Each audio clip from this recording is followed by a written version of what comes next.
13절부터 16절까지만 한 목소리로 우리 같이 읽습니다. 시작. 사무엘이 기름 불병을 가져다가 그의 형제 중에서 그에게 부었더니 이날 이후로 다윗이 여호와의 영에게 크게 감동되니라. 사무엘이 떠나서 라마로 가니라. 여호와의 영이 사울에게서 떠나고 여호와께서 부리시는 악령이 그를 번뇌하게 한지라. 사울의 신하들이 그에게 이르되 보소서, 하나님께서 부리시는 악령이 왕을 번뇌하게 하온즉 원하건대 우리 주께서는 당신 앞에서 모시는 신하들에게 명령하여 수금을 잘 타는 사람을 구하게 하소서. 하나님께서 부리시는 악령이 왕에게 이를 때에 그가 손으로 타면 왕이 나으리시리라 하는지라. 아멘. 오늘 본문의 말씀을 중심으로 사무엘상 24번째 시간인데요, 능력의 비밀은 하나님의 성령에 있다, 이런 제목으로 말씀 나누도록 하겠습니다. 첫째, 사역을 위한 기름 부으심과 성령의 감동.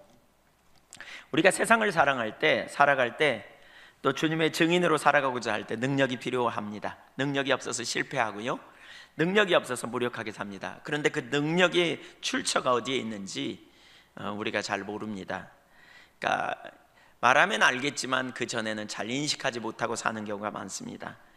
외모에 능력의 비밀이 있다고 생각하면 실패합니다. 능력은 외모에 있지 않습니다. 우리가 지난주에 살핀 것처럼 능력은 외모에 있지 않습니다. 외모에 집중하면 진짜 중요한 걸 놓치게 됩니다. 하나님이 먹음직도 하고 보암직도 하고 지혜롭게 할 만큼 탐스럽기도 했던 그들에게 보였던 그 선악과가 하나님은 결코 올바르지 않다고, 그것은 그 풍요를 주는 것이 아니라고 말씀했지만 그들은 알아보지 못했습니다. 외모에 집중했기 때문에 그렇습니다. 외모에 집중하면 진짜 중요한 걸 놓치게 돼요. 그러니까 능력이 어디서 나오는지 모르기에 실패합니다. 오늘 본문은 진짜 능력이 어디에 있는지를 우리에게 보여줍니다. 진짜 능력은 하나님의 영에 있습니다. 하나님의 사람들에게 능력은 하나님의 영에 있어요. 사무엘은 하나님의 인도를 따라 다윗을 만나기 위해 갔고요, 하나님의 인도를 따라 이새의 마지막 아들 8번째인 다윗을 만났고, 그러자 다윗에게 준비해 간 기름을 그에게 부었습니다. 13절을 보겠습니다. 사무엘이 기름 뿔병을 가져다가 그의 형제 중에서 그에게 부었더니 이날 이후로 다윗이 여호와의 영에게 크게 감동되니라. 사무엘이 떠나서 라마로 가니라. 사무엘이 기름 뿔병을 가져다가 다윗에게 부었어요. 기름 부었어요. 왕으로 그를 세우겠다는 하나님의 어떤 징표죠. 근데 이날 이후로, 그러니까 왕으로 기름 부은 이후에 다윗이 여호와의 영에게 크게 감동되었다. 여기 다윗이 여호와의 영으로 크게 감동된 것은 일회적인 사건이 아닙니다. 그 이후로 지속적으로 그는 여호와의 영으로 크게 감동되는 삶을 살았다, 이렇게 말하고 있어요. 이때부터 다윗은 달라지게 됩니다. 물론 그의 환경이 일시적으로 변한 게 아닙니다. 순간적으로 변한 게 아닙니다. 19절에 보면 그는 여전히 양치기의 삶을 살았던 것을 볼 수 있습니다. 그러나 그는 아마 그의 일상의 삶이 동일했지만 그의 속에서 변화가 일어났던 것 같습니다. 그래서 18절에 보면 그에 대한 소문이 났습니다. 아주 평범한 그러한 베들레헴이라고 하는, 그리고 그 작은 도시에, 작은 동네에 이새의 마지막 아들로 별로 보잘것없는 아들이었던 다윗이 사람들의 주목을 받기 시작합니다. 어떻게 그렇게 되었는가? 하나님의 성령이 그와 함께 하셨기 때문입니다. 하나님의 성령이 함께 하실 때 어떤 사람을 이렇게 드러내게 되는 일들이 일어납니다. 이전에 사울도 그랬습니다. 그는 아주 평범한 시골 청년이었어요. 물론 겸손했고요, 아주 잘생긴 청년이었지만 그럼에도 불구하고 그는 겁이 많았고 소심했던 사람으로서 리더십이 별로 없었습니다. 그는 리더가 될 만한 그런 인격이 아니었습니다. 그러나 그가 하나님의 성령이 그에게 임하고 나서 그의 삶에 놀라운 변화가 일어나는 것을 성경은 증언하고 있어요. 우리가 이전에 보았지만 10장 6절에 보면 이렇게 말합니다.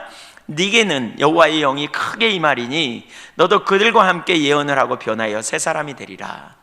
성령이 임함으로 새 사람이 되리라. 9절에 보니까 그가 사무엘에게서 떠나려고 몸을 돌이킬 때에 하나님이 새 마음을 주셨고 그날 그 징조도 다 응하니라. 또 11장 6절에도 보니까 사울이 이 말을 들을 때 하나님의 영에게 크게 감동됨에 그의 노가 크게 일어나. 하나님의 성령이 임하시자 그의 삶에 놀라운 변화가 일어나요. 그러니까 하나님께서 부르심의 목적을 성취하기 위해 그에게 기름 부음으로 함께 하고요. 그래서 이스라엘 백성들이 위기를 경험한다는 얘기를 듣자마자 하나님의 성령으로 크게 감동되었다. 그래서 그가 하나님의 질투를 가지고 나아갔더니 수많은 사람들이 그를 따라 나서게 됩니다. 원래 권위를 가진 사람이 아니었고요, 원래 말에 그 능력이 있었던 사람이 아니에요. 달면가도 아니었어요. 그런데 하나님의 성령이 함께 하니까 그가 대범해지고요, 말을 잘하게 되고요, 그가 말하는 말에 권위가 함께해서 하나님께서 권위로 뒷받침하셔서 많은 사람들이 그 말을 듣고 따라 나서게 되는 놀라운 역사가 일어나게 됐다는 거예요. 이처럼 사울이 하나님의 영으로 충만케 될 때 그의 삶에 놀라운 변화가 일어난 걸 볼 수 있어요. 그런데 다윗도 마찬가지라는 거예요. 하나님의 성령이 임하면 그의 삶은 달라집니다. 변화가 일어납니다. 여러분, 우리가 하나님의 성령의 역사가 일어날 때 변한 사람은 많지요.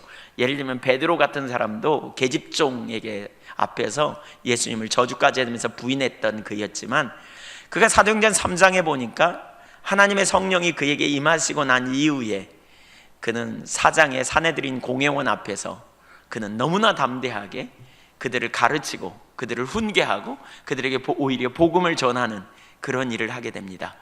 무엇이 그로 하여금 담대케 했느냐? 사도행전 4장 8절에 보니까 성령이 그 순간 충만하게 임했더라라고 말하고 있습니다. 성령의 역사로 그 삶에 놀라운 변화가 일어나게 됩니다. 여기서 우리가 눈여겨봐야 될 한 가지는 구약의 성령의 역사와 신약의 성령의 역사가 다르다는 거예요. 물론 한 성령님이신데요, 구약의 성령의 임하심은 오순절에 임한 성령의 역사와는 차이가 있어요. 구약의 성령의 역사는 오로지 어떤 사역을 감당하도록 하기 위해서 하나님의 성령께서 그에게 임하셔서 함께 하시는 것을 말합니다. 그러나 예수님의 십자가 대속과 부활 승천 이후에 오순절에 성령을 보내신 이후에 성령님은, 그러니까 오순절에 보내진 성령님, 그리고 그 이후에 임하시는 하나님의 백성들에게 임하시는 성령님은 하나님의 백성들 속에 계속 내주하심으로 역사하십니다. 그래서 구속의 날까지 인치심을 받는다, 이런 표현하고 있어요. 그러니까 에베소서 4장 30절에 하나님의 성령을 근심하게 하지 말라, 그 안에서 너희가 구원의 날까지 인치심을 받았느니라. 하나님의 성령을 근심하게 하지 말라. 왜냐하면 우리 안에 내주하시는데 언제까지요? 우리가 구원의 날까지. 그래서 우리가 구원의 날까지 인치심을 받았기 때문에 성령을 근심케 하지 말라. 성령님이 떠나거나 그러지 않는다는 거예요. 우리 안에 내주하고 우리를 계속 인도하고 계시다라고 말하는 거죠. 그러니까 동행하시는 성령의 역사를 말해요. 그래서 에베소서 5장 18절에 보면 술 취하지 말라, 이는 방탕한 것이니 오직 성령의 충만을 받으라 그랬다 그랬죠. 그 성령의 충만을 받으라는 말은 우리가 할 부분이 있다. 내주하신 성령님께 우리가 주도권을 드리고 순종함으로 우리 안에 성령으로 충만케 되는 삶을 살아야 된다, 이렇게 말하고 있어요. 물론 신약에서도 이 구약과 비슷한 그런 표현이 있어요. 무슨 얘기냐? 어떤 사역, 어떤 역할을 감당하기 위해서 하나님께서 기름 부음으로 함께 할 때 이 성령의 능력으로 기름 부음이 거칠 수 있다는 표현이 있어요, 신약에서도. 그러니까 한 성령님이시지만 내주하시고 동행하신 성령에 있는가 하면 능력으로 기름 부으셔서 주님의 일을 감당하도록 도우시는 은사나 능력으로 역사하시는 성령의 기름 부으심이 소멸될 수도 있다는 거예요. 그래서 데살로니가전서 5장 19절에 보면 이렇게 말하고 있어요. 성령을 소멸하지 말며 성령의 불을 끄지 말라, 이렇게 표현하고 있어요. 구약에 보면 하나님께서 역할을 감당케 하시려고 하나님의 영을 부어주십니다. 영으로 함께 하시는 것이지요. 그래서 그러한 성령의 감동하심으로 말미암아 사역을 감당하는 거죠. 하나님의 일을 감당하는 거예요. 그리고 그 성령의 역사, 감동하심이 하나님의 일을 감당하는 능력의 원천이 됩니다. 우리가 하나님 나라 백성으로서 하나님의 일을 감당하려고 할 때 이러한 성령의 역사를 사모해야 합니다. 그래서 예수님은요, 성령의 능력의 역사가 없으면 사역을 감당할 수 없다는 사실을 너무너무 잘 아셨기 때문에 3년 동안 제자들을 불러서 훈련시키셨고요, 훈련시킨 제자들을 그냥 파송하지 않았다는 거예요. 뭐냐? 위로부터 오는 능력이 너희에게 와야 한다, 이렇게 말씀하시죠. 사도행전 1장 4절에 보니까 이렇게 말하고 있어요. 사도와 함께 모이사 그들에게 분부하여 이르시되 예루살렘을 떠나지 말고 내게서 들은 바 아버지께서 약속하신 것을 기다리라. 오직 성령이 너희에게 임하시면 너희가 권능을 받고 예루살렘과 온 유대와 사마리아와 땅끝까지 이르러 내 증인이 되리라 하시니라. 그러니까 뭐라 그랬어요? 1장 4절에 예루살렘을 떠나지 말고 내가 너희에게 말한 아버지께서 약속하신 그것을 기다리라. 그게 뭐예요? 1장 8절에 보니까 성령이 임하면 이렇게 말하고 있어요. 그러니까 훈련 받았지만 결국 그 능력은 훈련 받은 그 자체에 있지 않고 성령께서 역사하셔야만 그 일을 감당할 수 있다는 거예요. 그래야 증인이 될 수 있다는 거예요. 그러니까 여기 성령이 임하시면 너희가 권능을 받으리라 그러면서 증인이 되리라 그랬어요. 증인이 되어야 한다가 아니라 증인이 될 것이다 그랬어요. 성령으로 충만하기를 그래서 우리는 사모해야 돼요. 성령으로 충만할 때 증인이 될 수 있고요, 그러한 능력은, 증인될 수 있는 능력은 내 안에 있는 게 아니고요, 주님이 주셔야 돼요. 주님이 우리 가운데 부어주셔야 그 능력 있는 삶을 살 수 있게 된다는 거예요. 성령이 함께 하실 때 지혜가 있어요. 성령이 함께 하실 때 능력이 있어요. 성령이 함께 하실 때 하나님의 관점을 갖게 돼요. 환경을 볼 때. 그래서 담대함을 가져요. 우리는 그 능력으로 무장되기를 구해야 돼요. 가르치는 일을 할 때 성령께서 능력을 부어주셔야 우리의 가르침에 능력이 있다고요. 제가 일부 예배 시간에 주일학교 교사들을, 선생님들이 주로 많이 참석하는데 어떤 섬김과 봉사의 역할을 감당할 때 자기 힘과 능력으로 하면 탈진해요. 금방 지쳐버려요. 열매가 별로 없어요. 별로가 아니라 거의 없는 거죠. 해봐도 안 돼요. 왜냐하면 우리 안에 능력이 없다니까요. 열매가 우리 안에 있으면 예수님께서 제자들에게 그러셨겠죠. 너희끼리 열심히 해봐. 지금 잘 배웠잖아. 내가 너희 가르치느라 얼마나 고생했냐. 이제 가서 열심히 해봐. 그러셨겠죠. 우리 안에 답이 없기 때문에 뭐예요? 위로부터 오는 능력이 와야 돼. 네가 아무리 훈련을 잘 받았다도 네 안에 능력이 있는 게 아니야. 그것은 위로부터 오는 능력을 힘입어서 그 배운 훈련의 기초에서 네가 살아야 능력이 있어. 이렇게 말하시는 거죠. 우리가 그 능력으로 무장되기를 사모하셔야 돼요. 사울이 악신 들려 괴롭힘을 당할 때 신하들은 다윗을 청거해요. 그의 찬양의 기름 부음이 있어서 그 문제를 해결할 수 있다고 추천하고 있는 거예요. 음악 실력이 뛰어나서가 아니에요. 그의 음악의 원천은 하나님께 있었어요. 하나님의 영이 그에게 함께 하셨기 때문에 그가 찬양을 할 때 악신이 떠나갔다니까요. 음악을 잘해서, 연주를 잘해서 된 게 아니고요, 하나님의 영이 함께 하셨기 때문에 그래요. 그래서 하나님의 성령이 함께 하셔야 능력이 있어요. 제가 개인적으로 목회를 하면서 이것을 깨닫기 전에 제가 얼마나 많이 낙심하고 탈진하고 좌절했는지 몰라요. 제가 설교자로서 설교를 하지만 사람들이 안 변해요. 설교를 들어도 별로 이렇게 감동도 못 받고요, 변화가 없어요. 왜 그럴까? 하나님 나를 안 부르셨나 봐. 나는 능력이 없어. 아이고, 나는 목회 못하는 것 같아. 이런 좌절을 얼마나 많이 경험했는지 몰라요. 그런데 어느 날 성경을 읽다가 그걸 깨달았다니까요. 바울 사도가 고린도 교회에 갔을 때 약하며 두려움이 심히 떨었다 그랬어요. 왜 떨었어요? 내가 전하는 복음이 말과 지혜가 아름다운 것으로 하지 아니하고 성령에 나타나는 것 능력으로 하기 원했다. 그러면서 내가 너희에게 그렇게 성령에 나타나는 것과 능력으로 전하려고 하는 이유는 너희가 가진 믿음이 사람의 가르친 지식에 있지 아니하고 하나님의 능력에 기초하는 믿음을 갖게 하려고 한다라고 표현해요. 성령께서 보게 하셔야 그들의 믿음이 하나님의 능력에 기초한 믿음의 삶을 살 수 있다는 거예요. 아, 결국 성령님이 깨닫게 해주셔야 되는구나. 설교는 결국 성령님이 뒷받침 하셔야 되는구나. 하나님의 임재 가운데 역사하셔야 되는구나. 복음 전파도 마찬가지예요. 여러분, 복음을 전하려는 열망이 여러분에게 있고 그러한 일이 얼마나 하나님을 기쁘시게 하는 것인가 깨달아졌다 할지라도 여러분 안에 해답이 없음을 기억해야 돼요. 결국 하나님의 능력의 역사가 있어야 돼요. 그것은 성령으로만 가능하다고요. 우리가 군사역이 조만간 시작되고 이제 군사역을 섬길 분들이 여기 여러분이 있는데, 군사역 하는 것도 여러분의 자원과 능력이 아니라고요. 주님이 능력으로 역사하셔야만 가능하다고요. 그래서 우리는 겸손함이 필요해요. 사실 되게 중요한 게 겸손함이 필요해요. 한번 따라서 보세요. 내 안에 답이 없다. 그래서 주님이 필요하다. 그래서 십자가가 필요하고요. 그렇게 십자가를 지셔서 내 죄를 해결하신 주님이 승천하시면서 내가 또 다른 보혜사를 보낼 거야, 내가 성령으로 너희에게 함께 할 거야 라고 말씀하셨어요. 고아처럼 버려두지 않기. 그래서 우리는 성령님을 의지해야 돼요. 그래서 성령의 능력, 나타남이 아니면 안 된다고 고백해야 돼요. 여러분, 사역을 하다가 여러분 주님의 일을 하다가 지치십니까? 여러분, 섬기시다가 지치십니까? 주방에서 봉사하다가 또는 교회에서 무슨 봉사를 하다가 여러분 지치십니까? 그만하고 싶습니까? 여러분의 자원과 능력으로 했기 때문이 아닌지 살펴봐야 돼요.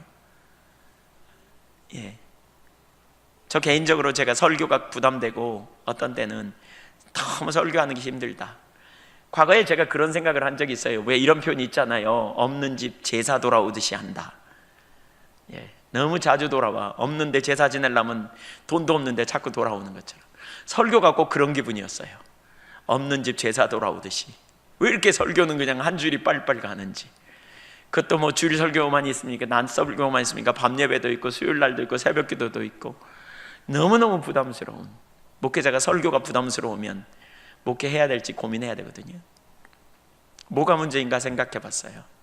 근데 결국 그거더라고요.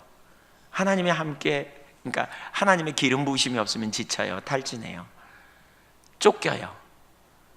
부담스러워요. 하나님의 함께 하시면요, 설교 뭐 해야 될지 그렇게 부담스럽지 않아요. 설교를 하는 게 얼마나 큰 특권이고 주님에게 쓰임받는다는 일이 얼마나 신나는 일인지 이런 생각이 들어요. 여러분, 우리가 주님의 일에 동참하는 것은 굉장한 특권입니다. 굉장한 역사입니다. 찬양으로 섬기든 방송실에서 지금 섬기고 있든 교회 학교에서 봉사를 하든 주방 봉사를 하든 뭔가 오이코스를 섬기든지 선교회에서 섬기든지 유언회로 어떤 일을 섬기든지 하나님의 성령의 능력으로만 우리가 감당해야 돼요. 성령님은 지혜가 되시고요, 성령님은 능력이 되세요. 저와 여러분이 성령 충만함으로 그 일을 감당할 수 있기를 간절히 소원합니다. 주여 성령으로 하게 하옵소서 라고 고백하십시오.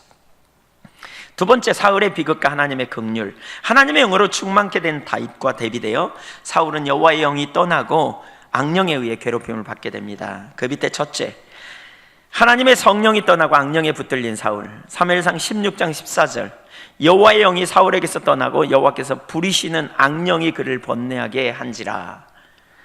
자, 여기 무슨 일이 벌어졌어요? 사울에게 여호와의 영이 떠나셨대요. 여호와의 영이 떠나가 버렸어요. 왜 떠났을까? 여호와의 영이, 구약의 성령의 역사는 왜 성령이 임하신다고요? 역할을 감당케 하려고. 그러니까 성막을 만들려고 할 때 출애굽기에 보면 부살렐과 오홀리압을 지명하시고 그에게 여호와의 신으로 충만케 하세요. 또 출애굽기에 보면, 신명기에 보면 모세 다음으로 세울 지도자, 그가 누굽니까? 여호수아입니다. 그에게 여호와의 신으로 충만케 합니다. 사사기에 보면 하나님의 일을 감당하게 하려고 여호와의 성령으로 충만케 합니다. 그리고 열 왕들을 봐도 그렇고요, 사울이 그렇고 다윗이 그랬고, 하나님의 성령으로 충만케 하셔서 역할을 감당하게 해요. 근데 그 역할을 놓치면 하나님의 성령께서 그를 떠나신 구약의 역사, 하나님이 임재로 함께 하신 역사를 거두시는 거죠. 하나님이 함께 하시면서 그의 삶에 놀라운 역사를 이루시는 것을 거두어 버렸어요. 사무엘상 9장에 보니까 하나님께서 사울을 부르신 목적이 이거거든요. 사울이 오기 전날에 여호와께서 사무엘에게 알게 하여 이르시되, 내일 이맘때에 내가 베냐민 땅에서 한 사람을 네게로 보내리니 너는 그에게 기름을 부어 내 백성 이스라엘의 지도자로 삼으라. 그가 내 백성을 블레셋 사람의 손에서 구원하리라. 내 백성의 부르짖음이 내게 상달되었으므로 내가 그들을 돌보았노라 하셨더니, 하나님이 사울을 택하셔서 이스라엘 백성들을 블레셋 사람의 손에서 건져내겠다. 그러니까 사울이 부르심을 받은 목적은 뭐냐? 블레셋 사람의 손에서 구원해내는 것이에요. 근데 이것만 보면 안 돼요. 그 뒤에 뭐라 그랬냐면 계속 내 백성을 이라는 표현이 있어요. 하나님의 백성을 이런 표현이에요. 그 백성은 하나님 거지 사울 거가 아니라는 거예요. 사울은 여기서 그 목적을 분명히 놓쳐서는 안 됐어요. 그 목적이 뭐라고요? 이스라엘 백성들을 구원해내는 일을 하고 그 이스라엘 백성들로 하여금 하나님의 백성답게 살도록 지도하는 일을 해야 돼요. 근데 사울은요, 그걸 놓쳤어요. 사울은 그 백성을 건져내는 일에 쓰임받았을지는 모르지만 그 다음에 그 백성들을 하나님께로 이끄는 일은 실패했어요. 오히려 자기 명예를 구하고 자기 사람 만들기 위해서 자기 뒤에 줄 세우고 자기의 목적과 자기의 유익을 성취하는 수단으로 그 백성을 이용했던 것을 볼 수 있어요. 하나님이 주신 직분, 그 목적이 무엇인지를 놓쳤기 때문에 결과적으로 전혀 엉뚱한 방향으로 가버렸다는 거예요. 왜 하나님께서 우리에게 은혜를 부으시는가를 우리는 생각해 봐야 돼요. 하나님의 성령께서 역할을 맡긴 자에게 은혜로 함께 하세요. 이 은혜로 함께 하세요. 성령의 은사가 그에게 부어졌던, 지혜를 부으셨던 성령의 역사가 그에게 올 때 은혜로 왔다는 말이에요. 은혜로 왔다는 말은 값없이 왔다는 말이거든요. 그게 노력의 대가로가 아니에요. 값없이 그냥 그에게 주어진 거예요. 근데 자기에게 주어지는 은혜 때문에 교만할 수도 있어요. 그 은혜 때문에, 자기에게 주어진 그 어떤 능력 때문에, 그 물질 때문에, 그 축복 때문에, 그 은사 때문에, 그 지혜 때문에 자기 목적과 자기 유익을 위한 수단으로 전락시킬 수 있다고요. 사울이 그랬다고요. 하나님의 목적이 무엇인지를 올바로 이해하지 못하니까, 하나님의 목적하는 그 목적을 성취하기 위해서 그에게 은혜를 부으셨는데 그 목적을 모르니까, 놓치니까 결국 엉뚱한 짓을 하게 되고 하나님께 불순종하고 오히려 하나님의 길에서 멀어지는 결과를 가져왔다는 거예요. 그것 때문에 하나님 영이 그를 더 이상 쓰지 않아요. 그리고 그래서 그를 떠나셨다는 거예요. 하나님의 영이 오신 것은 그로 하여금 하나님의 목적을 성취하게 하시기 위하여 왔다는 거예요. 하나님께서 왜 우리에게 은혜를 부으신지 우리는 생각해 봐야 돼요. 내가 별로 한 게 없는데 은혜로 그냥 내게 은혜를 막 부으셨다. 하나님이 내게 막 지혜를 부어주셨다. 하나님이 내게 막 물질적인 축복을 주셨다. 왜 주셨는지 여러분 생각해 보셔야 돼요. 그게 우연인가? 아니면 여러분 잘난 체하고 자기 목적과 자기 유익을 위해 자기 명예를 드러내라고 주신 건가? 물질을 막 쏟아 부으니까 자기 그냥 그 어떤 그 외부적인 과실을 위해서 막 물질을 사용하는 것이 하나님 뜻인가? 하나님이 지혜를 주셨고 하나님이 내게 명예를 주신 것이 나의 영광과 나의 명예를 위하여 주셨는가? 아니면 하나님의 목적과 의도와 뜻을 위하여 내게 주셨는가? 우리는 잘 분별해야 돼요. 하나님께서 예한교회 가운데 은혜를 많이 부으셨어요. 왜 하나님께서 예한교회 가운데 은혜를 부으셨을까? 그냥 우리에게 일방적으로 특별히 사랑해서 우리에게만 은혜를 부으셨는가? 그냥 일반적으로 하나님께서 우리에게 뭔가 더 하시려고 그냥 은혜를 주신 건가? 만약에 그런 생각을 갖는다면 하나님의 은혜가 언제 우리에게 거칠 수도 있다는 거예요. 언제든지. 부르심의 목적이 뭔지 놓치면 우리는 교만해지고요, 길을 잃어버려요. 자기중심으로 돌아가요. 교회 공동체가 그럴 수도 있어요. 그것은 왜요? 하나님의 목적을 성취하기 위해서 우리 가운데 은혜로 함께하고 계시는 거예요. 당신의 능력과 당신의 역사를 이 땅에 우리 가운데 나타내시고 역사하시며 그 일을 이루시기 위해서, 저 개인적으로는 하나님께서 그런 은혜를 저에게 부어주시는 목적이 무엇인지를 다시 생각해 봅니다.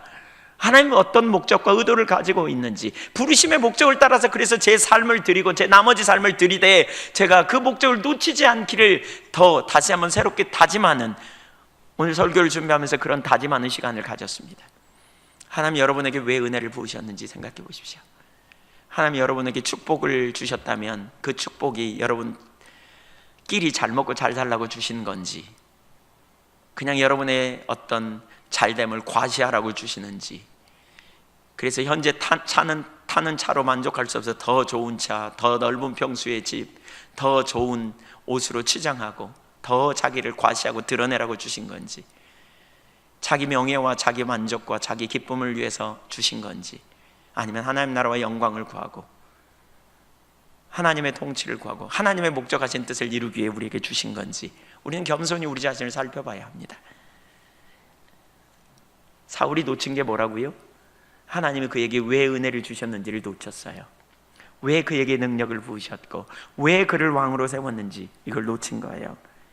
이게 엄청난 비극입니다. 결국 그것을 놓침으로 말미암아 하나님의 임재가 그에게서 거칩니다. 하나님이 그와 함께 하시지 않습니다. 성령이 떠나가신 것입니다. 이게 사울에게 엄청난 비극입니다. 그는 원래부터 담대했던 사람이 아니었거든요. 그가 담대할 수 있었고 왕으로 지도력을 행사할 수 있었던 것은 하나님의 영이 함께 했기 때문이에요. 여호와의 영이 그와 함께 할 때 담대할 수 있었어요. 왜냐하면 하나님의 관점을 가지고 환경을 보았기 때문에요. 여호와의 영이 그에게 함께 했기 때문에 그에게 결단력이 있었고요, 여호와의 영이 그에게 함께 했기 때문에 지도력이 그에게 주어졌었어요. 그는 어쩌면 그것을 알지 못했을 거예요. 그는 어느 날 자기가 담대함을 갖게 되고 어느 날 자기가 지혜로워지고 어느 날 자기가 똑똑해졌다고 생각했는지 몰라요. 어느 날부터 자기 속에는 근심도 없고 염려도 없고 환경을 다른 각도로 보게 되고, 근데 성경은 뭘 말해요? 갑자기 그런 게 아니라는 거예요. 우연히 그런 게 아니라는 거예요. 그게 하나님의 은혜로 그렇게 된 거라는 거예요. 근데 무슨 일이 벌어져요? 여호와의 영이 떠났어요. 그러니까 환경이 하나님의 관점으로 보이기보다는 내 눈으로 그냥 그대로 보이기 시작해요. 세상이 그 관점으로 보여지기 시작해요. 그러니까 무슨 일이 벌어져요? 염려가 생기겠죠. 두려움이 생기겠죠. 전에는 쉽게 판단할 수 있었던 판단력도 사라지고요, 리더십도 사라지고요, 점점 소극적이고 웅크려들겠죠. 전에는 어떻게 해야 될지 생각하면 금방 떠올랐던 어떤 해결책도 더 이상 떠오르지 않는, 여러분, 하나님의 임재가 거치면 하나님의 임재가 함께 할 때와 다른 차이가 뭐냐? 영적인 분별력이 상실되고요, 무엇을 해야 될지 잘 몰라요. 어떻게 해야 될지 잘 안 보여요. 머리가 복잡해져요. 자꾸 환경에 대해 반응하게 돼요. 근데 그뿐만이 아니에요. 사울에게 무슨 일이 벌어졌냐면요, 성령이 떠나가니까 악령이 임했다는 거예요. 성령이 떠나가신 것만 해도 작은 일은 아닌데 여호와의 부리시는 악령이 거기 임했다 그랬어요. 여기 여호와가 부리시는, 여호와의 부리시는 악령이라는 말 원어를 보면 하나님이 여호와께서 보내신 영이라는 말이에요. 선하신 하나님이 어떻게 악한 영을 보내셨단 말인가? 선하신 하나님이 악한 영을 보내시는가? 그 말은 옳지 않습니다. 하나님은 결코 악을 능동적으로 행동하시는 분이 아니십니다. 그렇다면 하나님이 보내셨다는 말은 뭐냐? 악을 제하시지 않으시고 악을 통제하시는 것을 그만두시고 악이 그의 삶에 역사하도록 허용하셨다는 거예요. 하나님은 모든 피조물의 주권자시거든요. 하나님은 모든 피조물의 통치자세요. 그래서 악한 자도 하나님의 통제 아래 들어가요. 욥기 1장에 보면 그런 예가 나오거든요. 욥이 동방의 의인이라고 하나님이 칭찬하니까 사단이 그러는 거예요. 하나님이 잘해주니까 욥이 그러지, 하나님 잘못해줘 보세요, 욥이 그러는가, 막 이렇게 얘기해요. 그랬더니 하나님이 시험을 허락해요. 그러면서 뭐라 그러시냐? 네가 욥의 재물은 건드리되 욥 자신은 절대로 건드리면 안 된다. 욥의 생명을 건드리면 안 돼. 이렇게 말했어요. 그러니까 사단은 뭐냐? 하나님이 허락한 범위 안에서만 시험할 수도 있단 말이에요. 공격할 수 있어요. 하나님의 허용된 범위 안에서만 그렇게 될 수 있다. 그 말을 요약해서 여기 뭐라고 그래요? 여호와의 부리시는 악령이라는 표현을 하고 있는 거예요. 하나님은 악의 근원이 아니시고요, 하나님은 악을 다스리실 수 있는 분이에요. 그러니까 바꿔 말하면 악한 영이 일하는 것을 허락하실 수 있으시다는 거예요. 하나님을 떠나고 하나님의 선하신 은총을 끝까지 거절하면서 불순종한 그러한 사울에게 일시적으로 악한 영을 허용하셨던 것을 볼 수 있어요. 이게 뭐예요? 심판이죠, 심판. 하나님은 선한 사람을 통해 심판하시지 않아요. 하나님은 악한 자들을 통해 심판하세요. 허용하시는 거예요, 그 악을. 그래서 우리가 두 가지 위험한 생각을 해서는 안 되는 게 있는데, 하나는 뭐냐? 악한 영이 하나님께로부터 왔다라고 생각해서는 안 돼요. 어떤 사람은 하나님이 우리의 하나님이면서 왜 악한 영을 보내시냐, 우리한테 이 악한 일이 오게 했냐, 이렇게 말하는 사람이 있어요. 여러분, 하나님은 악한 영을 보내시는 분이 아니세요. 하나님은 악한 영을 보내시지 않아요.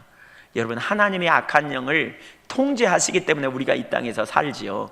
원수 마귀가 우는 사자처럼 믿음의 사람을 넘어뜨리려고 찾아 헤맨다 그러잖아요. 우는 사자, 배고픈 사자가 말이죠, 저나 여러분을 넘어뜨리려고 찾아다녀요. 근데 하나님이 보호하시지 않으면 우리 중에 살아남을 사람이 있겠어요? 그분이 통제하시기 때문에 살아남는 거예요. 근데 일시적으로 어떤 때는 허락하신다고요. 시험도 허락하시고 어떤 때는 허락하신다고요. 왜요? 징계하신, 심판하실 때 허락하신다고요. 이걸 기억해야 돼요. 그래서 악한 영은 하나님을 오지 않아요. 악한 영이 존재하지만 결국 악한 영도 하나님의 통제 아래에 있음을 기억해야 돼요. 두 번째로 우리가 여기서 해서는 안 될 생각이 뭐냐, 악한 영은 하나님 수준이 아니에요. 이 악한 영을 하나님 수준으로 본다면 이원론으로 생각해요. 근데 악한 영은 하나님 수준의 대적이 아니에요. 루시퍼도요, 그 미가엘의 대적이지 하나님의 대적이 아니었어요. 예, 하나님의 통제 아래에 있게 된다고요. 궁극적으로 하나님은 왕이세요. 이 세상의 모든 것을 통제하시는 분이세요. 여기 사울에게 악한 영이 임한 것은 하나님의 심판이고요, 일시적으로 악을 통제하는 일을 거두신 거예요. 그 악한 영이 사울에게 왔을 때 사울이 번뇌케 되었다 그러잖아요. 여러분, 악한 영이 우리에게 올 것을 염려할 필요가 없어요. 왜냐하면 하나님이 우리를 보호하시기 때문에. 악한 영이 혹시 우리 가운데 왔다 그러면 우리는 뭐가 문제냐고 찾고요, 하나님 앞에서 회개하고 돌이키고 우리가 전환해야 돼요. 그 악한 영이 사울에게 왔을 때 사울은 번뇌케 되었다. 14절에 그렇게 말하고 있죠. 14절, 악령이 그를 번뇌하게 한지라. 여기 번뇌케 했다라는 말은 히브리어로 바하트라는 말입니다. 이 말은 두렵게 하다, 놀라게 하다라는 말이에요. 두려운 생각이 그에게, 감정적인 공격이 막 왔다는 얘기예요. 생각이 막 왔어요. 두려운 생각, 혼돈된 생각, 겁나는 생각, 낙심되는 생각, 좌절되는 거, 막 이런 공격들이 끊임없이 와요. 사실 하나님이 우리를 보호하시고 지키시고 우리가 성령으로 충만할 때 우리가 어떻게 해요? 환경을 바라보되 하나님의 관점으로 보기 때문에 두려운 일이 앞으로 그걸 극단적으로 생각하면 너무너무 끔찍하고 두렵겠지만, 하나님의 성령이 나를 다른 각도로 보기 때문에 결국 어려움이 예상되지만, 그러나 하나님이 나와 함께 하셔서 그 순간에도 피할 길을 갖고 계시는 하나님께서 나를 건져내시리라. 이 믿음이 우리로 담대하게 하는 거 아닙니까? 근데 하나님의 성령이 거치니까 환경이 액면 그대로 보이고, 그뿐만이 아니라 무슨 일이 벌어졌다고요? 악령이 자꾸 부정적인 생각을 넣어주는 거예요. 거기다가 부정적인 감정, 우울한 감정, 낙심의 감정, 염려, 두려움, 걱정. 그러니까 사울이 죽을 지경이 된 거예요. 그냥 견딜 수 없는 상황이 된 거예요. 모든 감정으로 말미암아 두려운. 이처럼 하나님을 떠남으로 사울의 인생은 정말 비극적인 인생이 됐어요.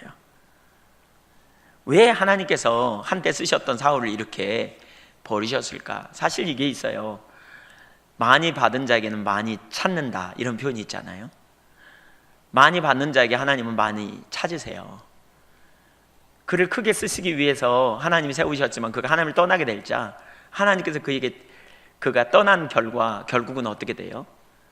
그가 현재적으로도 지금 왕의 위치에 있단 말이에요. 그러니까 오히려 하나님을 떠난 결과 그는 이제 하나님의 일을 대적하는 결과로 가게 됐어요. 그 백성을 하나님께 세우기보다는 자기 중심으로 끌고 가는, 여전히 통치자였지만 그 자리에서요. 그래서 하나님은 그가 제거되기를 원하는 거죠. 그가 무너지기를 원하는 거죠. 무너지는 방향으로 그를 몰아내기를 원하세요. 하나님께서 우리에게 왜 은혜를 주셨는지 우리가 생각해 봐야 될 이유가 여기 있어요. 여러분이 하나님께 은혜를 많이 받으셨으면 하나님이 여러분에게 많은 걸 찾을 수 있어요. 왜 그러잖아요. 어떤 집에서 어떤 아이가 학교에서 시험을 봐가지고 돌아왔는데 3등 났어. 근데 그냥 부모님께 혼나, 막 소리가 막 나와. 근데 한 아이는 50명 중에 한 30등 났어요. 그랬더니 잔치가 벌어졌어요. 그 30등 났는데 잔치가 벌어지고 3등 났는데 왜 두드러 맞아요?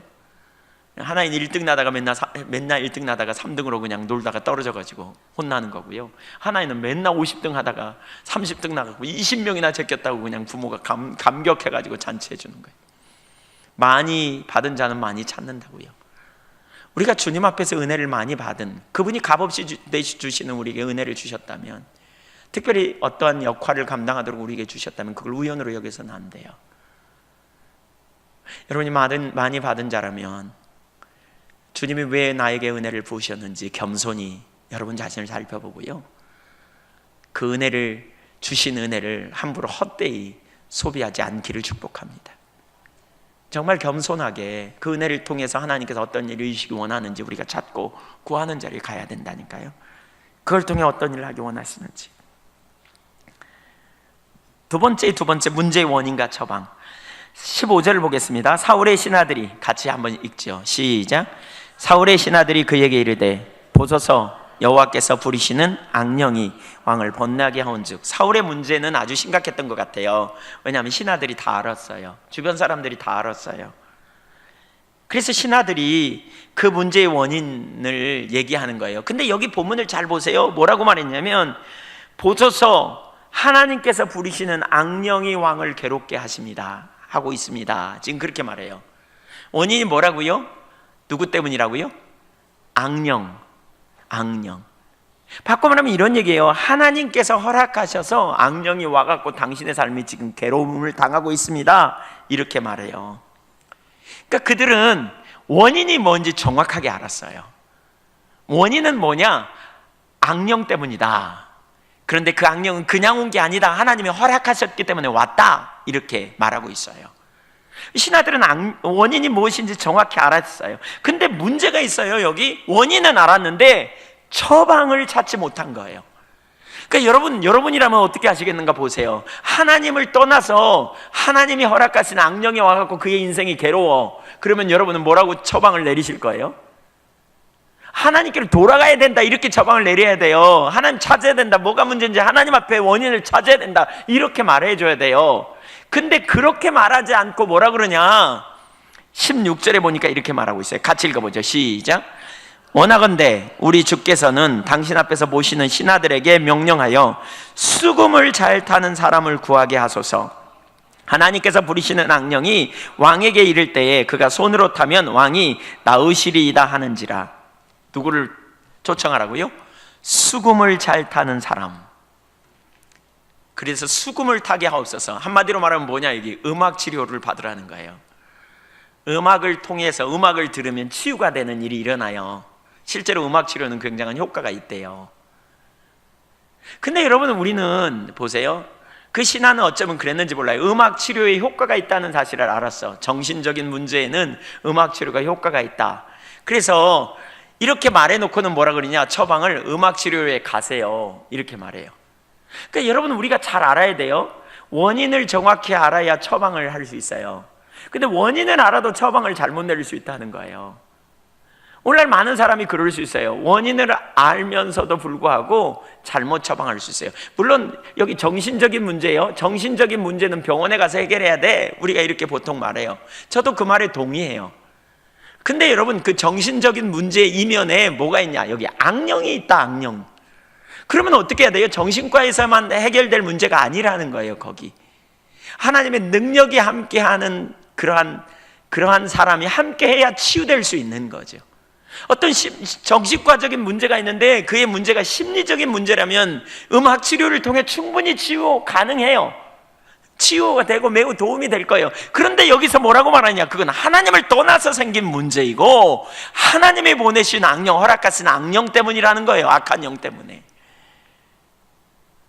오늘날 너무나 많은 사람들이 그럴 수 있다는 사실을 우리는 기억해야 돼요. 성경은 악령의 역사라는 말을 4번이나 얘기하거든요. 악한 영의 역사. 결국 하나님의 능력이 아니면 안 된다는 걸 가르쳐요. 사울은 구체적으로 하나님께 그 허물을 자백하고 주님 앞에 나와야 치유가 일어나는 일이에요. 그것이 사울이 치유받는 길이었어요. 신하들의 말처럼 하나님이 허락하신 징계였다는 사실을 기억해야 했어요. 문제의 원인을 정확하게 진단했다면 그 문제의 해결책도 거기서부터 나와야 되는데 전혀 다른 방법으로 갔다는 거죠. 수금을 잘 타는 사람, 그것이 해결책이라고 제시하고 있는 거예요. 그들은 알지 못했어요. 진정한 문제 해결책이 무엇인지를. 오늘날 많은 그리스도인들도 그런 오류를 범할 수 있어요. 인생의 많은 문제, 인생의 어려움을 원인이 무엇인지 찾지 못해요. 인생의 문제의 근본적인 해결책이 어디에 있는지를 전혀 알지 못해서 많은 사람들은 세상적인 방법, 인간적인 방법으로 그 문제를 해결하려고 하는 경향이 얼마나 많은지 몰라요. 인본주의적인 방법으로 해결하려고 해요. 성경이 말하는 하나님께서 우리를 향한 계획은요, 풍요입니다. 우리로 풍요를 주시기 원하십니다. 그런데 어떤 사람들을 보면 풍요의 삶을 살기보다는 계속 인생을 살면서 문제 해결하다가 인생이 끝나 시간을 그렇게 보내는 사람들이 너무너무 많은 것 같아요. 이 문제가 터지면 이 문제 해결, 좀 또 살라 그러면 또 다른 문제가 터져갖고 또 그 문제 해결, 또 살다 보면 이 문제가 터져갖고 그 문제 해결. 그래서 물질적으로 계속 문제 해결, 그 지뢰가 마치 있는 것 같아. 그냥 가면 밟아가지고 터지면 그 문제 해결하고, 수습하고, 수습 좀 하려고 그러면 또 터져가지고 또 문제 해결하고, 이런 사람들이 얼마나 많은지 몰라요. 어떤 사람은 인간관계 문제 여기서 해결하면 이쪽 문제가 터지고, 이쪽 문제 해결하면 이 문제가 터지고, 정말 하나님과 동행하는 가운데 그렇게 문제만 해결하고 사는 삶이 아니어야 되는데, 정말 진취적이고, 그렇죠? 하나님의 능력 안에서 승리하고 뭔가 하나님의 건전한 창조적인 이런 사명을 감당하고 사는 삶이어야 되는데, 계속 문제만 해결하고 쫓아다니는 삶이면 안 되는데, 이런 억압이 가득함에도 불구하고 문제의 해결의 초점을 어디에다 자꾸 두느냐, 원인을 어디에서 찾느냐? 사람에게서 찾아요. 그래가지고 안 되는 이유는 다 사람 탓이야. 아이고 그 인간 탓, 아이고 환경 탓, 정치가 그래서 그래, 경제가 그래서 그래, 오늘날 세상이 그래, 아이고 나는 재수없는 삶이어서 그래, 누가 나를 못 살게 굴어. 문제의 근본 원인을 우리는 하나님 앞에 가서 씨름하고 찾아야 되는데 자꾸 보이는 사람에게서 문제를 해결하려고 합니다. 그러다 보니까 무슨 일이 벌어져요? 하나님의 길과 관점은 전혀 못 보고요, 망가지는 거예요, 계속. 그러니까 사랑관계가 계속 깨져요. 억압이 가득해요. 문제 해결하다 시간 낭비하는, 물질 문제로 계속 어려움, 관계 문제로 계속 어려움을 당하는, 해결이 안 되는 거죠. 악순환이 반복되어져요. 일어나는 사건이 또 일어나고, 일어나는 사건이 또 일어나고, 또 일어나고, 또 일어나고, 사건 해결하러 다니다가 인생을 다 허비해버려요. 창조적이고 하나님의 사명을 감당하면서 진취적인 그러한 삶을 살다가 인생을 마감해야 될 텐데, 눈앞에 보이는 문제 해결하다가 끝나버리면 안 되잖아요. 그 문제의 원인이 뭔가를 찾아야 된다니까요. 근본 원인이 뭔가를 발견해야 된다니까요. 그래서 우리가 해야 될 정말 중요한 게 있어요. 그게 뭐냐? 음악 치료로는 안 되는 사건이 있다는 걸 이해해야 돼요. 심리적 치료로 안 되는 것, 사람 인간관계 적당히 해결해가지고 안 되는 문제가 있다는 걸 인식해야 돼요. 누구에게 좀 도움을 받아서 안 되는 문제가 있다는 걸 알아야 돼요. 그게 안 보이니까 마음속에 쓴뿌리만 가득 자리잡히고 계속 억압이 가득하고 계속 회복되지 않는 반복되는 문제 가운데 있는 거죠. 반복되는 문제가 계속된다면 문제의 원인을 하나님 앞에 물어야 돼요. 하나님, 뭐가 문제예요? 하나님, 제가 어떻게 해야 돼요? 하나님, 저에게 뭘 가르치려고요? 하나님, 이걸 통해 저에게 뭘 가르치려고 합니까? 하나님, 제가 어떻게 합니까? 왜 제 삶에 임재가 걷혀 있습니까? 왜 제 삶에 이렇게 문제가 가득합니까? 왜 끊임없이 반복되는 어려움이 제 삶에 있습니까? 하나님, 제가 어떻게 해야 합니까? 음악 치료로 안 된다니까요. 수금 잘 타는 걸로 안 된다니까요. 거기 성령님이 역사하시지 않으면 아무런 능력도 없어요. 악령이 역사하는데 성령이 역사하시지 않으면 어떻게 악령이 도망가겠냐고요. 근데 계속 인본주의적인 방법으로 해. 어떤 사람은 육신의 질병 문제가 끊임없이 발생해. 근원 치료가 필요한데 근원 치료보다는 그냥 뭐가 문제인지 초점을 두기보다는 인간적인 방법으로 해결해 보려고 그래. 우리 인간의 생사하고 주님 손에 달려있음을 여러분 아시잖아요. 그래서 우리는 그분 앞에 우리 삶을 살펴야 돼요. 찾아야 돼요. 신하들이 음악 치료를 제안합니다. 사울은 그의 일칭을 합당히 여겨 적당한 사람을 데리고 오라고 합니다. 17절을 보겠습니다. 사울이 신하에게 이르되 나를 위하여 잘 타는 사람을 구하여 내게로 데려오라. 여기 잘 타는 사람입니다. 음악 치료가 효과가 있대? 그럼 잘 타는 사람, 잘하는 사람 좀 데려와봐. 여러분, 사울의 말이 얼마나 좀 애처롭게 들리지 않나요? 좀 기세등등했던 그 사울이 지금 너무너무 눌려서 잠 못 자고 기력이 쇠해가지고, 한편으로는 너무너무 눌려가지고 견딜 수 없는 그런 시간을 보내던 그가 지쳐서 하는 말이 뭐예요? 좀 누가 나를 좀 도울 수 있으면 도와보라 그래 좀. 그는 영적인 분별력이 가려서 진정한 치료의 길이 뭔지, 진정한 회복의 길이 뭔지 전혀 모르고 있습니다. 하나님의 능력이 거치면 이렇게 됩니다. 이런 자리로 가버릴 수밖에 없습니다. 정말 중요한 게 이겁니다. 여러분의 인생에 하나님의 임재가 거치고 여러분의 인생에 악순환이 반복되는 것처럼 느껴진다면, 여러분의 인생에 문제가 있다면, 여러분은 문제를 쫓아가는 인생처럼 느껴지는 그런 일들이 있다면, 하나님 제가 어떻게 해야 돼요? 하나님 제가 뭘 해야 돼요? 라고 물을 수 있어야 돼요. 하나님께 나가야 돼요. 그리고 잘못된 부분이 있다면 철저하게 회개해야 돼요. 회개가 강력한 능력이 있습니다. 여러분, 회개는 굉장한 능력이 있습니다. 제가 주님과 동행하는 가운데 어떤 사람이 육신의 질병을 가지고 있고 저한테 기도해 달라고 오면 저는 제일 먼저 하나님 어떻게 봐야 합니까? 라고 하나님께 묻는 자리로 자꾸 갑니다. 하나님, 이 사람을 어떻게 대해야 됩니까? 무엇을 기도해야 합니까?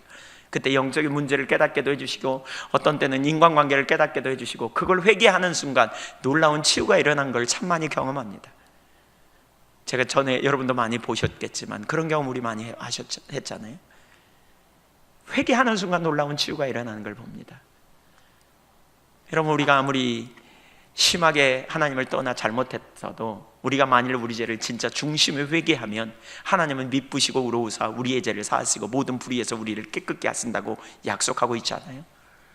회개가 얼마나 중요한지 모릅니다. 임재가 거쳐있는 채로 그냥 보내지 마십시오.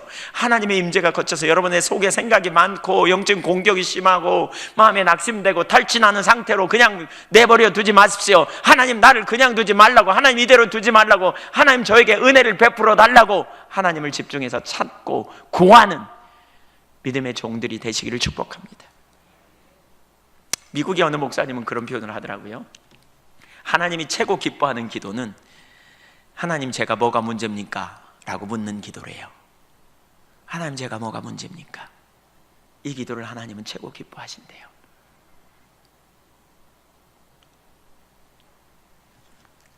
세 번째, 긍휼을 베푸시는 하나님, 긍휼을 베푸시는 하나님. 그럼에도 하나님은 그를 치유하시기 위해 긍휼을 베풀어 주십니다. 여기 참 하나님의 긍휼이 나옵니다. 이렇게 분별력이 가리워서 치유의 길을 알지 못하는 그에게 하나님은 긍휼을 베풀어 주세요. 하나님의 길이 뭔지를 알게 하세요.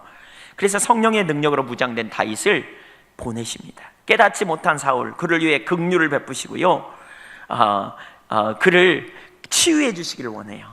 그래서 하나님은 그 사울을 위해 다윗을 예비하셨습니다. 긍휼을 베푸시기 위해. 여러분, 하나님은 항상 우리에게 긍휼을 베풀기를 기뻐하시는, 소경이 그를 위해 완전한 처방인 다윗을 준비해 주세요. 18절 보겠습니다. 18절 같이 읽습니다. 시작. 소년 중 한 사람이 대답하여 이르되 내가 예루살렘 사람 이새의 아들을 본즉 수금을 탈 줄 알고 용기와 무용과 구변이 있는 준수한 자라, 여호와께서 그와 함께 계시더이다 하더라. 거기 신하 중에 한 사람이 어떤 사람이었다고요? 다윗에 대해 들은, 다윗을 본 사람이에요. 이 이새의 아들을 보았대잖아요. 어떻게 그 작은 촌락에 있는 이새의 아들, 막내 아들, 이새마저도 그 막내 아들 별로 안 중요해요 이렇게 말했던 그 막내 아들을 이 사람이 보았을까? 하나님의 성령이 함께 하니까 그가 드러난 거예요. 소문이 난 거예요.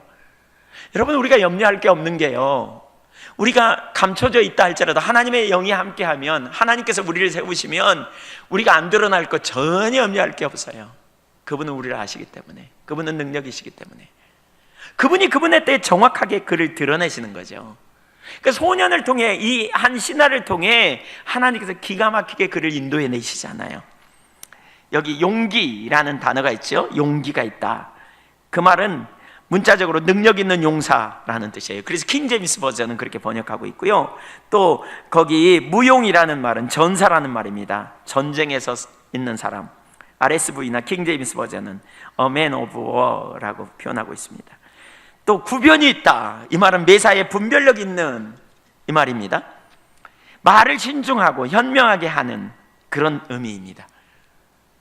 그러니까 이러한 아주 좋은 자질을 가지고 있었어요. 대단히 용기가 있었고요, 대단히 뛰어난 사람이었고요, 그렇죠? 말을 너무너무 잘했고요, 그리고 아주 외모도 준수했대요. 매력 있는 사람으로 그가 드러나 보여요. 근데 그 이유가 뭐냐? 하나님이 함께 하셨기 때문이라는 거예요. 한번 따라서 보세요. 하나님이 함께 하시면 매력이 있어진다. 예. 여러분, 하나님이 함께 하시면 이 사람이 달라져요. 용기가 있고요, 지혜가 있고요, 그렇죠? 아주 그냥 담대해지고요. 그 놀라운 역사가 있단 말이에요. 하나님이 함께 하실 때 강력한 역사가 있어요. 하나님이 함께 하실 때 그 사람의 놀라운 승리가 있단 말이에요. 그 관건은 하나님이 함께 하시는 게 얼마나 능력인가를 우리가 아는 게 아주 중요해요. 하나님이 그와 함께 하시니까 거기에 강력한 역사가 나타났어요.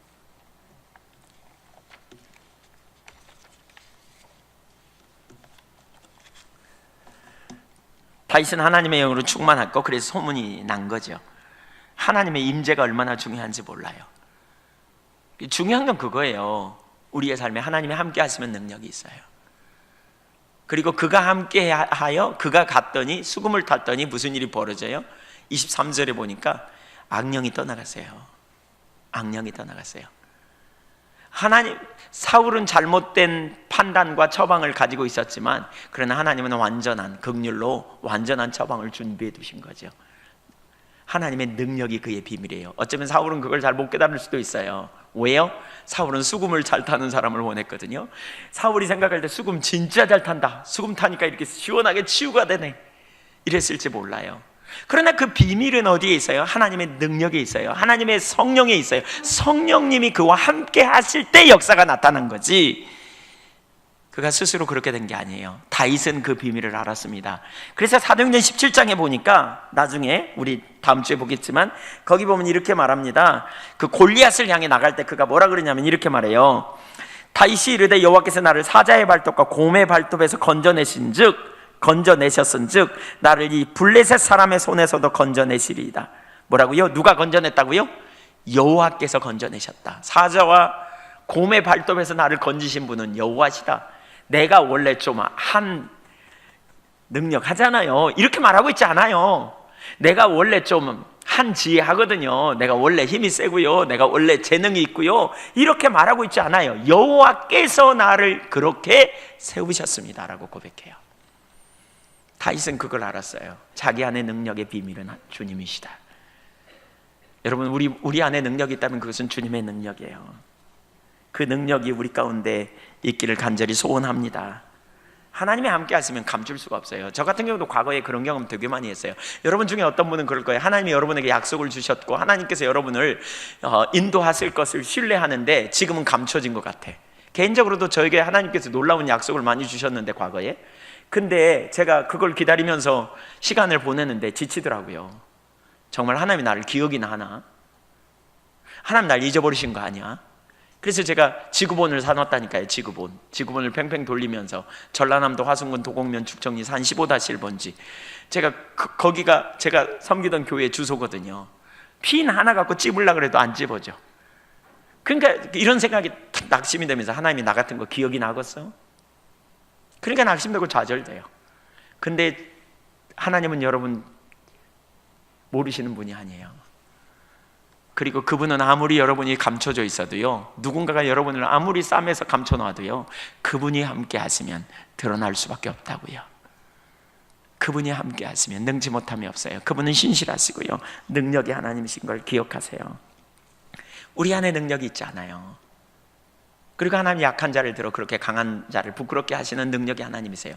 바울이 이 비밀을 알았어요. 그래서 고린도전서 1장에서 바울은 그런 고백을 해요. 1장 26절, 형제들아 너희를 부르심을 보라. 육체를 따라 지혜로운 자가 많지 아니하며 능한 자가 많지 아니하며 문벌 좋은 자가 많지 아니하도다. 그러나 하나님께 세상에 미련한 것들을 택하사 지혜 있는 자들을 부끄럽게 하시고 세상에 약한 것들을 택하사 강한 것들을 부끄럽게 하려 하시며 하나님께서 세상에 천한 것들과 멸시받는 것들과 없는 것들을 택하사 있는 것들을 패하려 하시나니 이는 아무 육체도 하나님 앞에서 자랑하지 못하게 하려 하십니다.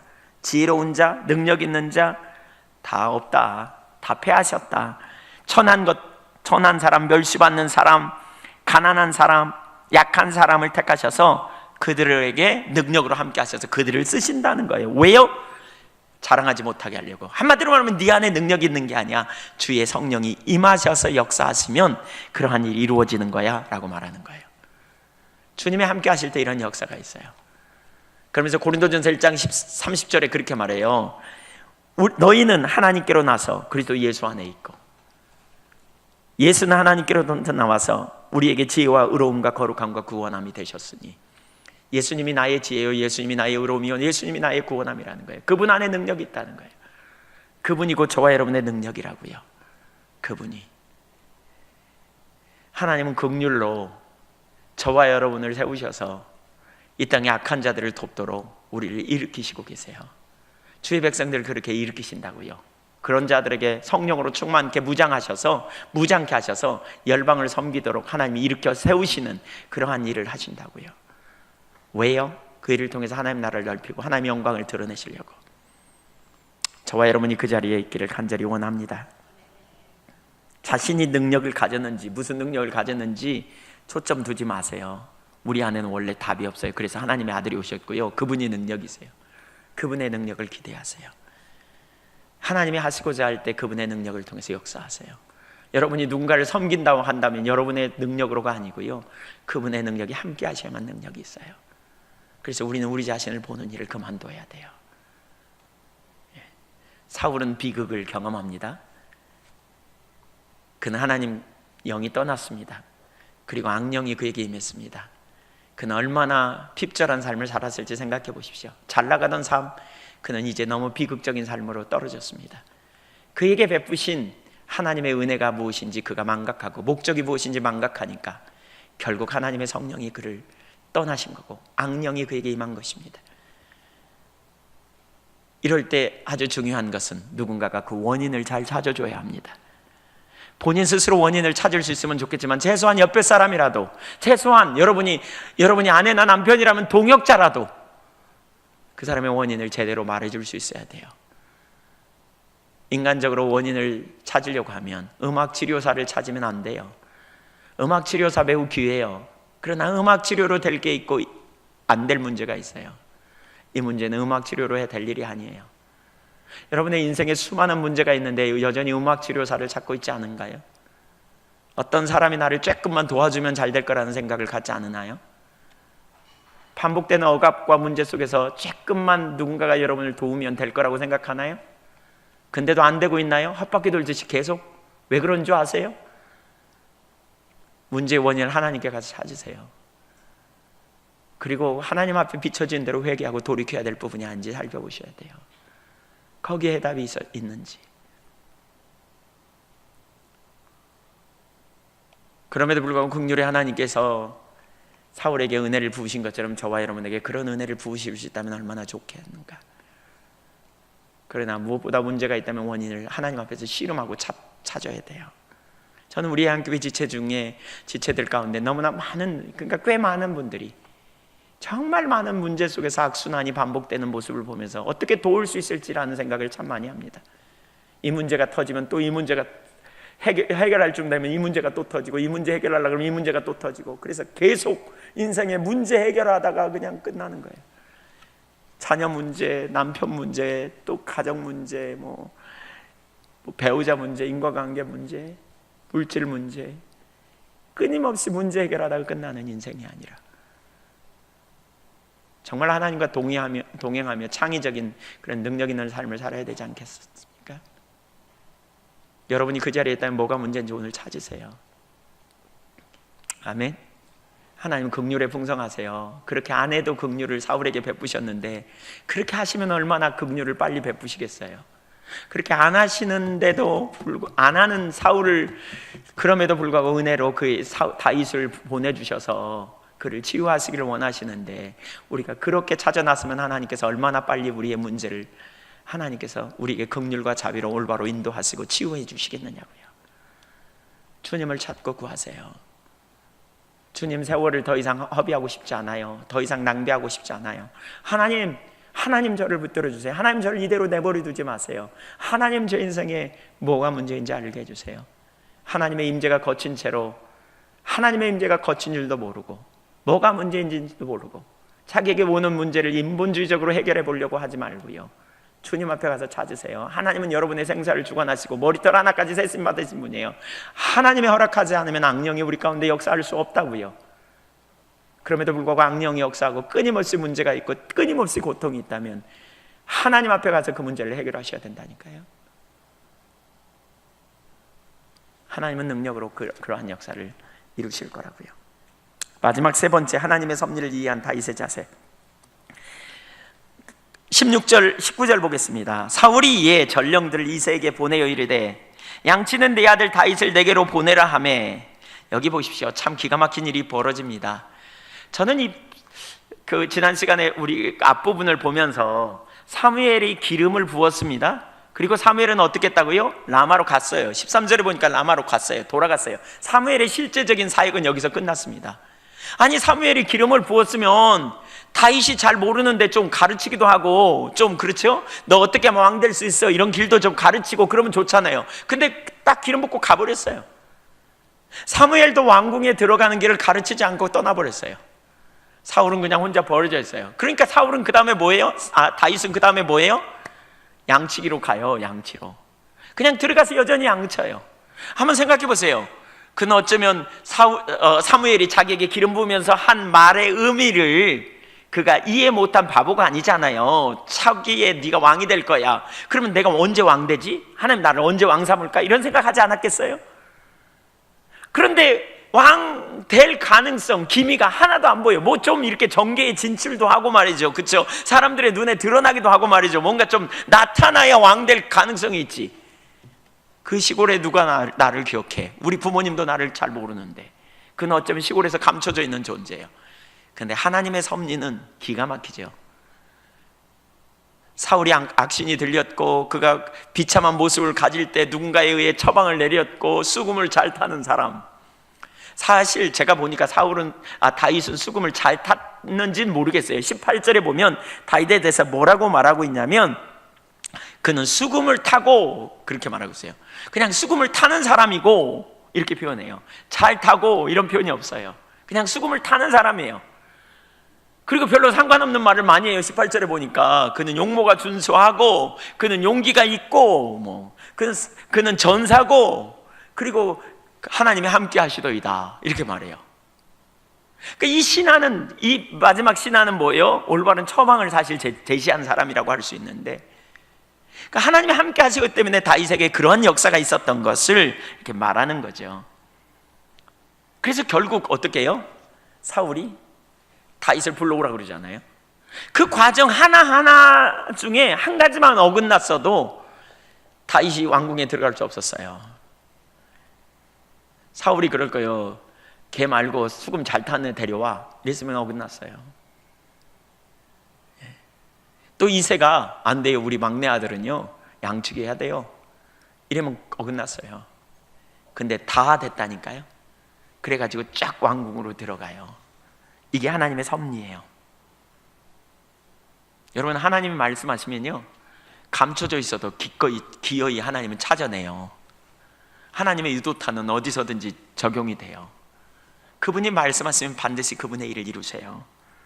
20절 보세요. 이새가 떡과 한 가죽부대와 가죽부대의 포도주와 염소 새끼를 나귀에 실리고 그의 아들 다윗을 시켜 사울에게로 보내니, 21절, 다윗이 사울에게 이르러 그 앞에 모셔 섬에, 다윗이 드디어 왕궁에 입성했다니까요.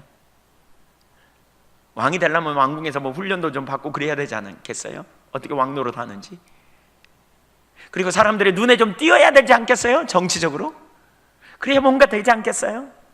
드디어 그 일을 이루셨어요. 이게 누가 한 거예요? 다윗이 스스로 했나요? 아니에요.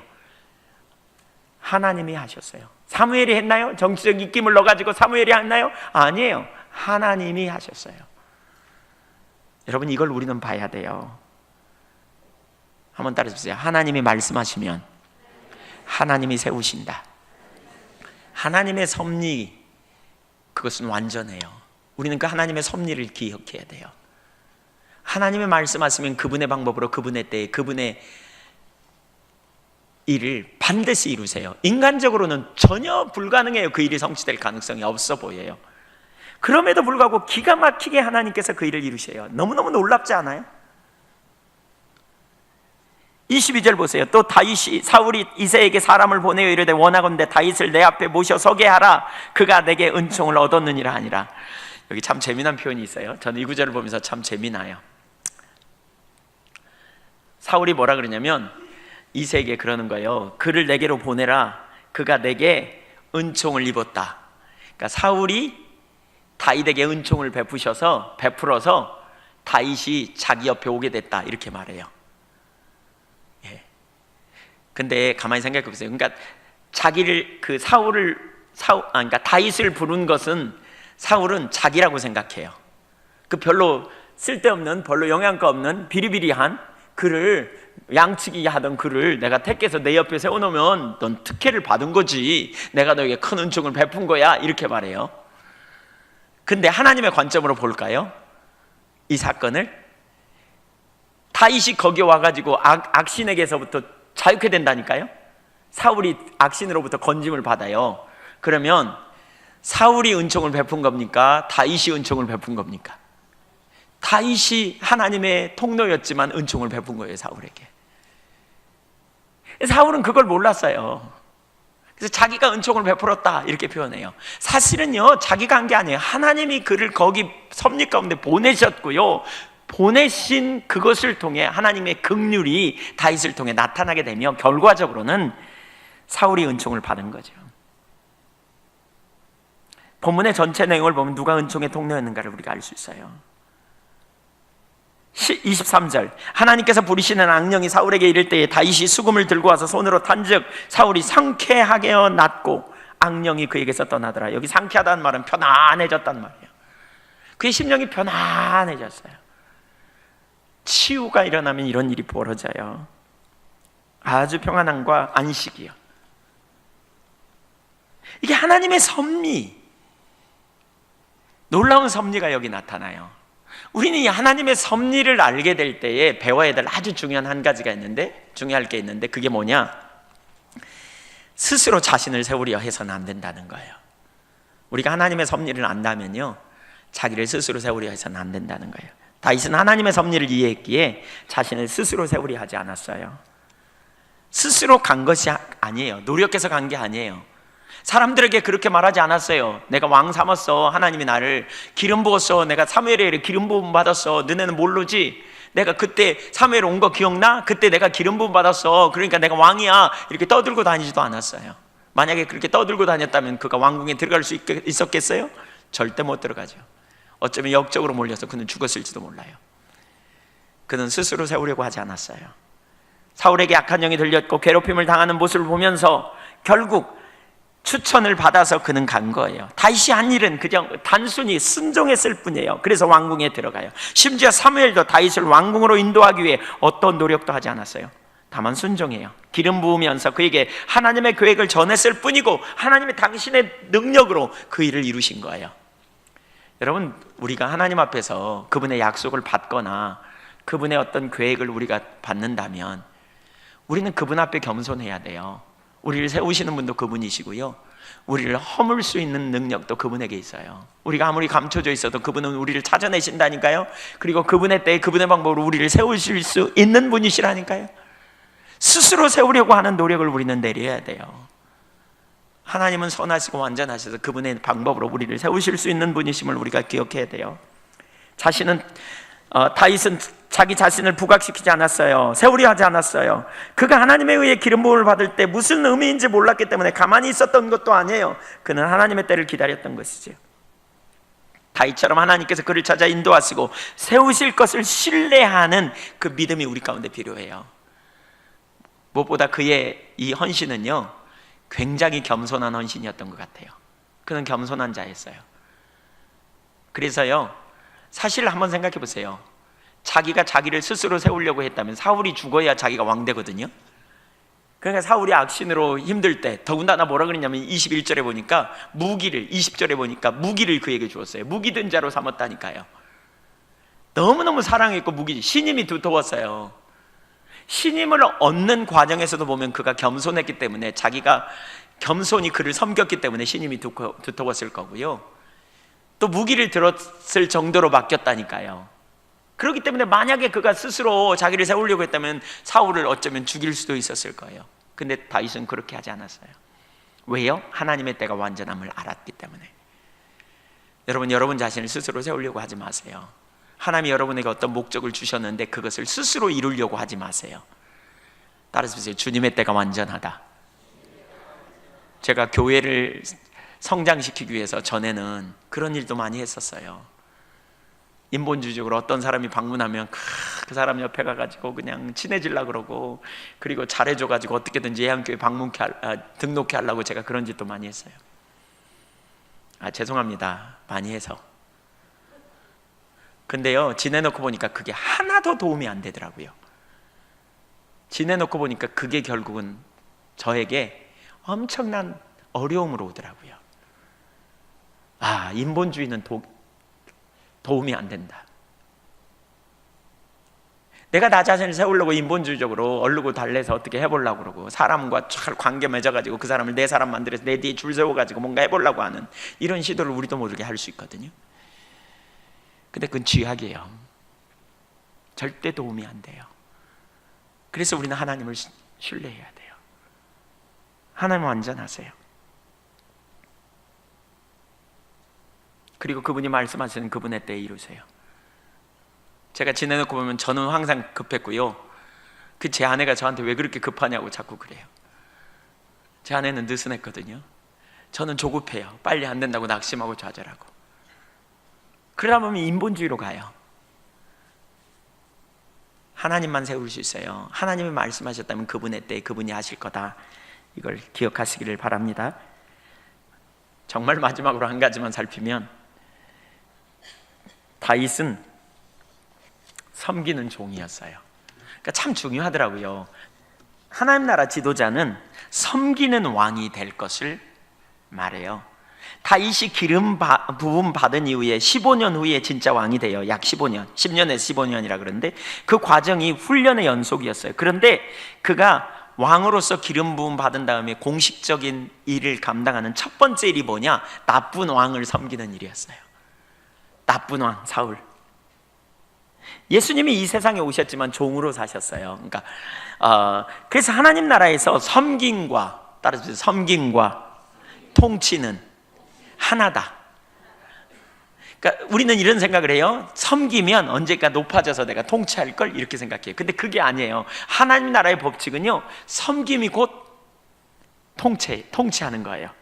마가복음 10장 44절과 45절 보겠습니다. 너희 중에 누구든지 으뜸이 되고자 하는 자는 모든 사람이 종이 되어야 하리라. 우리는 이 구절을 보면서 이렇게 생각해요. 으뜸이 되려면 종 되면 얼마 기간이 지나면 섬겨지게 될 거다, 이런 생각을 해요. 근데 그게 아니에요. 45절.